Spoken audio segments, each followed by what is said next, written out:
Violences faites aux femmes et harcèlement en milieu universitaire, deux thèmes qui ont fait mouche à l'université Omar Bongo où étudiantes, étudiants, enseignants et responsables ont saisi l'opportunité d'exprimer leur réalité sur ces fléaux dans le cadre d'un débat constructif. Non, aux différents établissements d'élaborer en leur sein une politique de prévention et aussi une politique de répression, pas à travers forcément le droit pénal, mais surtout à travers la mise en place des mécanismes disciplinaires qui existent déjà. On n'a pas besoin d'élaborer de nouveaux textes.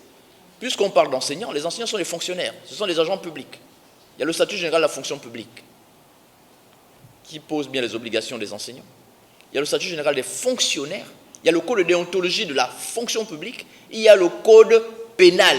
Des sujets importants inscrits à l'ordre du jour d'une campagne de sensibilisation d'envergure prévue se tenir sur l'ensemble des établissements supérieurs du pays. Ce n'est pas seulement une spécificité de l'université et que les enseignants ne sont pas les seuls à harceler les étudiants, mais il y a également des actes posés par certains étudiants qui sont des actes de harcèlement vis-à-vis des enseignants. À l'université Omar Bongo donc, l'échange a accouché d'une série de résolutions et de recommandations prêtes à servir la cause des victimes de violences et de harcèlement, tous sexes confondus.